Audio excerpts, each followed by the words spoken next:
Good morning, all of you. எப்படி இருக்கீங்க? Hope you're all doing good. இன்றைக்கி தொடர்ந்துட்டு I am glad to share with you this. என்னென்னு பார்த்தோம்னா 4 பேசிக் characters குணங்கள் 4 இருந்துச்சுன்னா பீஸ்ஃபுல்லான வாழ்க்கை வாழலாம். அது என்னென்னு பார்ப்போம். இது ஆக்சுவலாக பகவத்கீதையில் சொன்ன ஒரு பொன்மொழிகள்னு சொன்னது. ஸோ ஃபர்ஸ்ட் பார்த்தீங்கன்னா எக்ஸாம்பிள் எப்பவுமே லைஃப்பில் வந்து எக்ஸாம்பிள் இது பண்ணும்போது நம்மளுக்கு அந்த ஒரு அண்டர்ஸ்டாண்டிங் அதாவது மரங்கள் ட்ரீஸ் செடி கொடிகள் மாதிரி பொறுமையாக இருக்கும். அது பொறுமை அது எப்படி பொறுமையாக இருக்கும்? அந்த மாதிரி பொறுமை எது இருந்தாலும் பாருங்கள், மரம் செடி மாதிரி பொறுமையாக இருக்கும். ரெண்டாவது புல்கள் இன்னும் கிராஸ் புல் மாதிரி பணிவாக இருக்கும். எது பண்ணாலும் பெண்ட் ஆகிட்டு திருப்பி வளர்ந்து வந்துருக்கு. அது மாதிரி உதாரணம். ஸோ புல் வந்து எதுவும் பண்ணாது, மெரிச்சோம்னா மெரிக்கும், திருப்பி வளரும். அது பணிவாக இருக்கிறதுக்கு இது கேரக்டர். இன்னொன்று யார்கிட்ட எந்த மரியாதை நம்ம எதிர்பார்க்கக்கூடாது.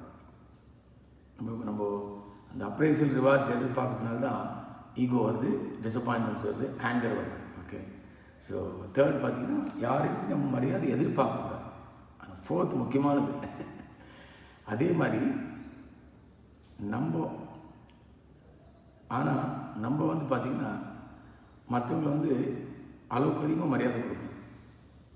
ஏன்னு பார்த்திங்கன்னா ஒவ்வொருத்தரும் கடவுளோட குழந்தைகள் இல்லையா, ஒவ்வொருத்தரும் கடவுளோட ஸ்பார்க்கிள்ஸ். அதனால் நம்ம மற்றவங்களை வந்து நல்லா கடவுளுக்கு சமமாக மதித்து மரியாதை கொடுத்து நம்ம நடத்தணும். ஸோ ஃபஸ்ட் ட்ரீஸ் மாதிரி பொறுமையாக இருக்கணும், பேஷன்ஸ்.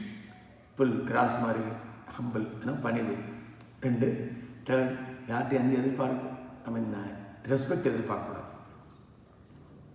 4th மற்றவங்கள காட்க்கு ஈக்குவலாக ஒரு ஹை வேல்யூ வச்சு நம்ம ரெஸ்பெக்ட் பண்ணணும். ஓகே. இந்த 4 பண்ணிங்கன்னா நம்ம பீஸ்ஃபுல்லான வாழ்க்கை, சக்ஸஸ்ஃபுல்லான வாழ்க்கை இருக்கும். இன்ஃபேக்ட் கடவுள் அருள் அன்பு எல்லாம் கிடைக்கும். இந்த 4 முக்கியமான குணங்கள் நம்ம லைஃப் நீங்கள் செக் பண்ணி பாருங்கள். இன்னைக்கு task. Okay. Try to C. Okay. இன்னொரு தாட்டத்தில் பார்ப்போம். எல்லாம் ஷேர் பண்ணுங்கள். சந்தோஷமாக ஹாப்பி டே எவ்ரிடே. ஓகே. அதே மாதிரி எவ்ரிடே இஸ் பர்த்டே. எல்லா நாளும் பர்த்டே மாதிரி இருக்கும். இஃப் யூ டூ யோகா எல்லா நாளும் பர்த்டே இருக்கும். I been telling this. Try this. இன்னொரு தாட்டில் பார்ப்போம்.